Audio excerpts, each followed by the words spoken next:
everyone, coming at you real quick with just a little vlog, a little question and answer kind of thing, because I just thought I'd put out an extra video this week. Why not? And this question is just, how did I get to China? How did I get interested in China? So yeah, let's talk about it. When I was growing up, I was never really interested in China. I didn't really feel anything special for studying about China in school or, in life. I didn't really have any Chinese friends, so it never really occurred to me to ever go to China really until I got to college. Just like anyone else who has been to college, you know that college is that time where you start to kind of explore things and figure new things out and find your interests and stuff.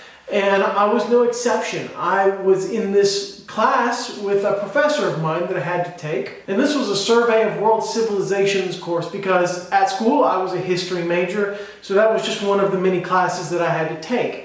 And the man who offered that class, whose name was Dr. Summers, I don't know if I should, I guess I could say that. His name was Dr. Summers. And he was by far the most influential and most interesting person who I met at college. He knew so much about so many different types of things, spoke like 5 languages, and was just an amazing professor. And he had a love of China, a real passion that I never really saw before with any of my other teachers, just this raw passion for a subject. And of course, I had wonderful high school teachers who had a passion as well for history, and that's how I got into history as well. Maybe I'm just like super impressionable. Maybe that's just the thing.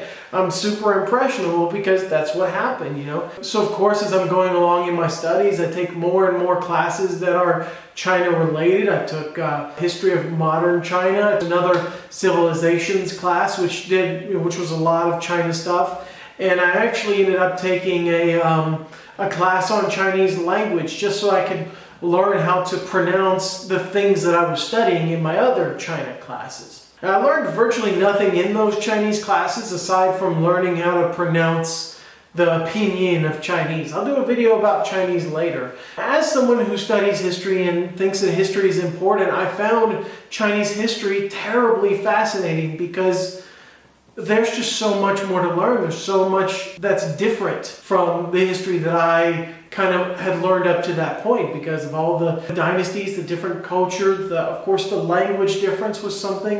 And it was just like I could never kind of reach the end of that knowledge. I could study China forever and never run out of things to learn. And that's something I still carry with me to this day. I really enjoy learning stuff. I enjoy being in school. I enjoy reading news or reading books in Chinese or books about China, things like that.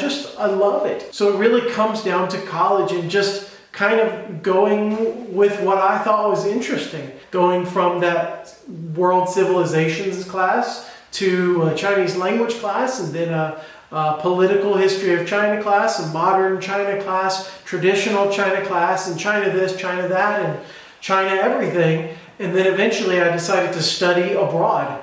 And that was where it all got kicked off. That's when I started filming my videos. And the studying abroad thing was really awesome because my university had a partnership with Lanzhou University of Technology, but no one had ever gone there before.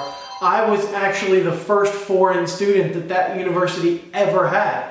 The first foreign exchange student ever at that university was me. So I got to kind of make a little bit of my own history. Not that anybody really remembers, but I'm on there and I'm on Wikipedia at least for that, so that's kind of nice. And the rest really is history.